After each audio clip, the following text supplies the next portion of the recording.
Hey guys, I'm Anne Ritchie, founder and head goal coach at My Goal Squad. So today I'm going to talk to you about 5 steps to achieving a really big positive change that you choose in your life. The first step is create your dream vision. So I want you to think about what is the end point? What is the final destination of you having achieved this big change? And I want you to think about it in as descriptive way as possible. So is it that you have had a career change? So maybe you've got your boss's job. Maybe you've just become CEO. Maybe the change you want is to start your own business with a turnover of $5,000 or $5 million. Whatever it is, I want you to write as much detail down as the end destination as possible. So what does it sound like? What are you saying to yourself about having achieved this? What are others saying to you about having achieved this big change? What does it feel like for you?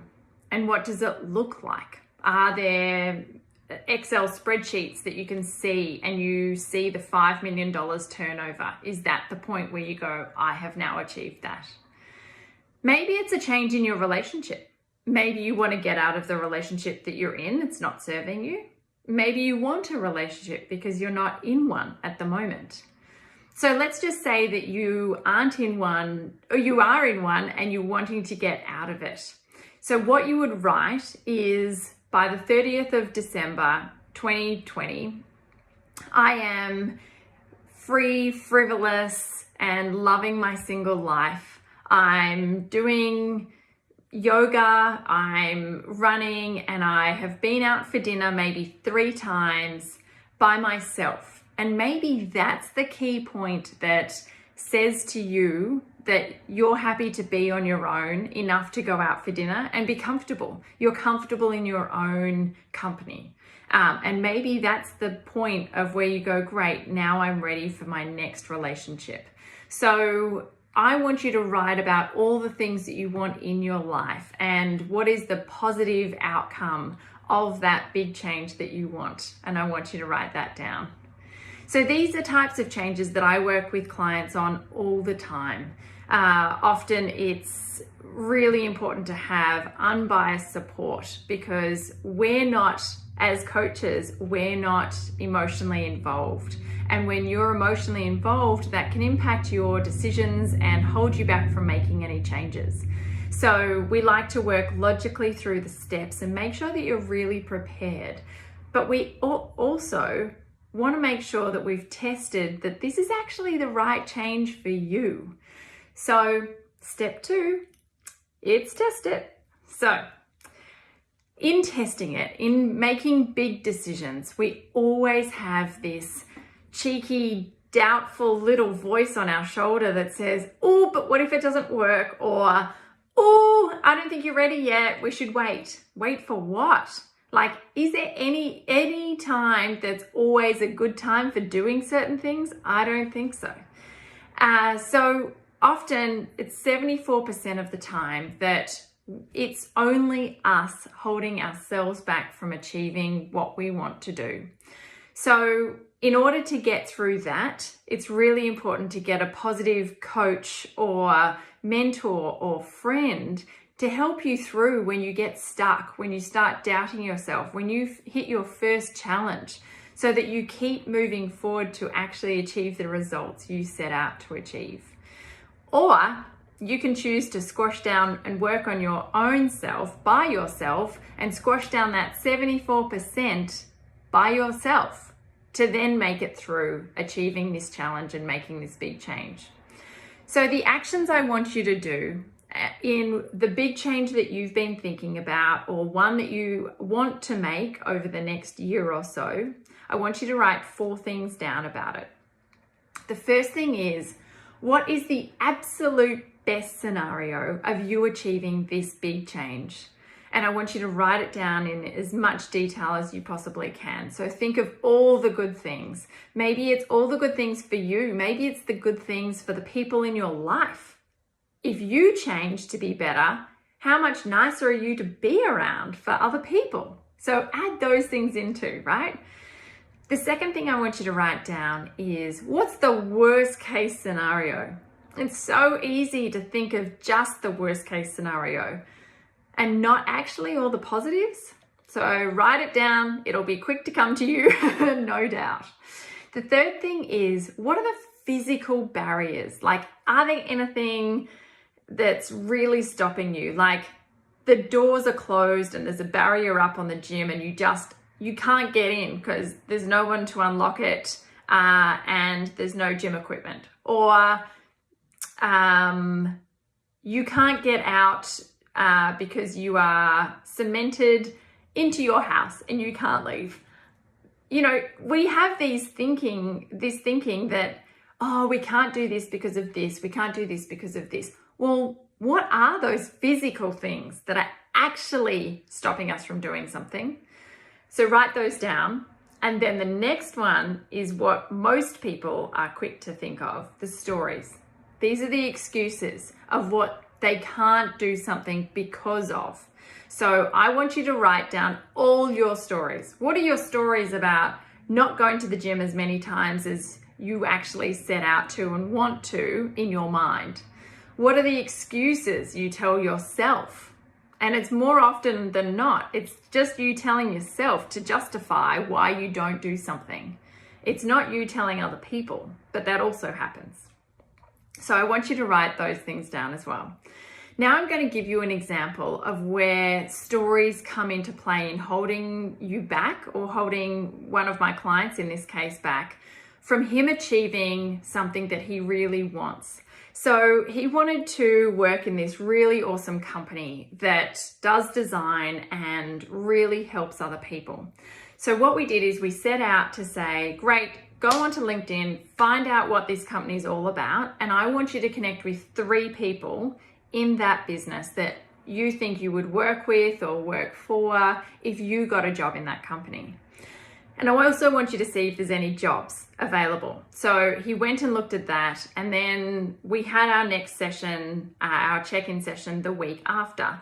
And what he told me was that he looked on and there's no jobs, and he looked at all the people that worked there and it was far too scary. They were way over and above what his level is.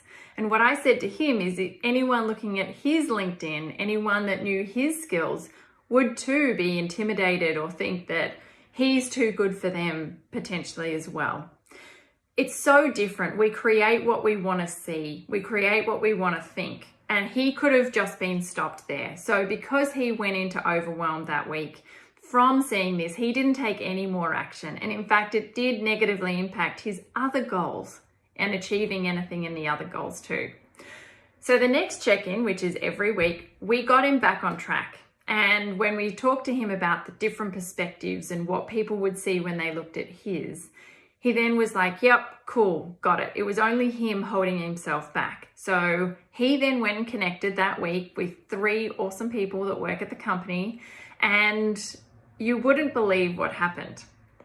So the plan was long-term. He was then going to reach out and ask to buy one of them a coffee to just learn more about a company.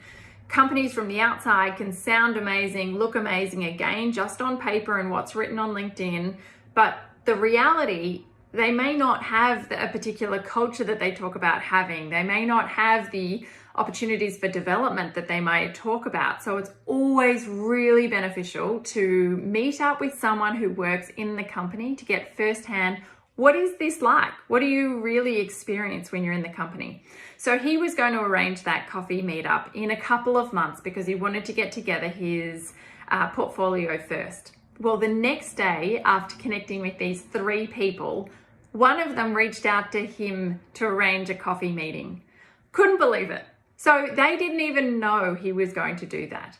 But look at the power of when stories could potentially have held him back from taking any more action and the impact that it had on his other goals. And if we hadn't reset him again the next week and got him to look at it differently and taken the next steps, even facing the fear and doing it anyway, then he'd still be where he is today. And let me tell you, he's absolutely kicking goals. So the third thing that I want you to think about is, what are your strengths? Strengths are often the things that you might help other people in doing it because it comes easy to you. You enjoy it. You will lose time doing things that you're really good at. So what are your strengths? With the big change that you're wanting to make, what strengths is it requiring of you? Do you have all that it takes for you to get to this next level? And if not, that's okay. Write down what your gaps are, because you might need to go and do a course to be the next level to achieve the next level of change that you're wanting to achieve. So who do you need to be? What strengths do you need to have to get to this next level?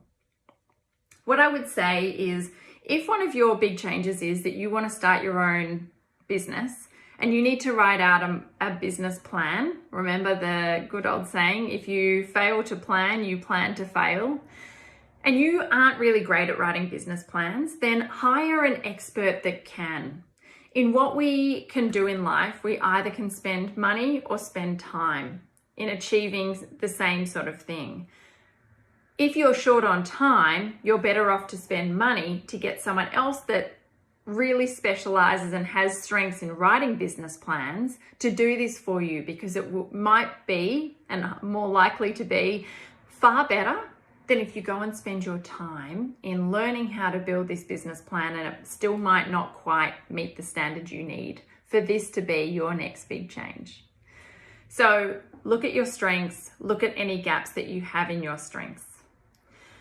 So what's next? You need to see what will give you the greatest fulfillment. So this is step number 4. This is often talked about in terms of values, and every session I do with clients, we always go through what their values are. These are the innate mechanics in your body that dictates and drives what you think, what you say, and what you do. So you don't get to choose them, unfortunately. Sorry for the bad news. But you do feel so much more empowered when you really know what those values are, because subconsciously you actually need all those values to be adhered to or aligned with in what you do every day for you to feel like life's great, I love this, and life's flowing positively. When you find that life's a grudge or you're doing things that you should do but you don't really want to do, then it's not aligning with those values. Yeah? Cool. We've got this? All right, great. So I want you to identify what your top 5 values are. So could it be things like, is it money? Are you driven by money? And you notice that that is something that gives you this ultimate fulfillment when you grow your wealth or increase your income, and that's what you think about and drive for every single day. Maybe it is achievement, and maybe it's something where you've learned something yourself and then you've achieved something. And it could be external ego, that you're getting recognition from others, or it could be just you for yourself. Is family one of your values? So write down your 5 values. And then for this big change that you want to make, I want you to make sure that you tick each of these values so that you make sure, and this is part of the testing, that they are actually all going to be aligned with what the change is, which means it is also the right move for you. So the 5th step in this is planning out your goals. This is something I absolutely love. So I want you to write the ultimate goal. So we wrote the vision at the start. I want you to think about what the ultimate goal is, and I want you to write it out. And it needs to be positive, it needs to have metrics, and it needs to have a by when. So you need to be able to look at it and go, I know definitely when I've achieved it or when I haven't achieved it. I'll give you a few other pointers. If you are wanting to lose weight, then instead of writing, I will lose 5 kilos, instead write, I weigh 85 kilos by the 31st of December 2020. And that's because we only want to have in our goals what we really want in our life. if you write 5 kilos, the universe, without going too woo-woo, the universe doesn't know what that 5 kilos came off. Now, there's a bit more to it, but just take my word for it at the moment. Also, when you're writing things like you have your own business. I am running my own business and I have had a turnover of $5,000 by the 31st of December 2020. What you want to avoid is writing, I don't work in my job. Your brain doesn't understand do's and don'ts. So what we want is just what you want in your life. Got it? Awesome. Cool. Now, as a goal and life coach, I absolutely love goal setting, and that's step number 1. But step number 2, and the absolute game changer, is accountability. So with all my clients, I check in every single week for 12 weeks initially. And this is what is going to be the difference between getting results and getting huge results. So like I already gave you the example of where you can get stuck at the first stumbling point and you hit the challenge and you don't do anything more, we keep you moving positively forward. So having someone check in actually increases your goal achievement by 95%. Because as humans, we don't want to say no. So when I say to you, how did you go? Did you do this? Did you do this? Did you do this? You want to be able to say, yeah.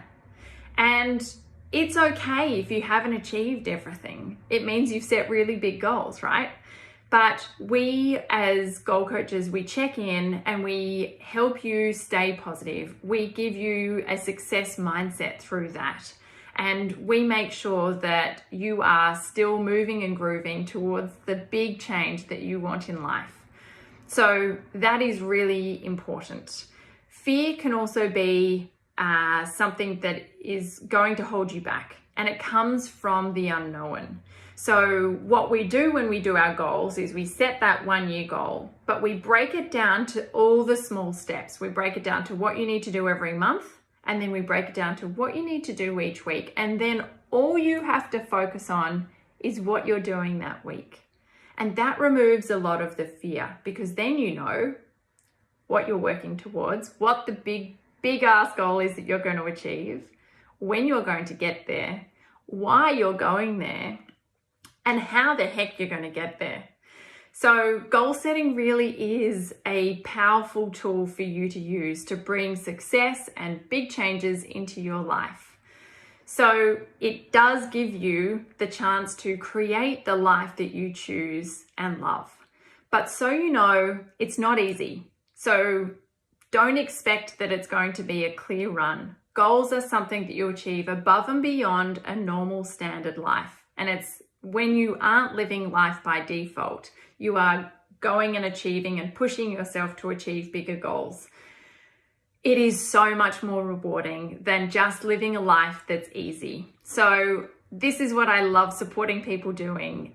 Reach out. I'm here to help you make some big changes this year or next or beyond.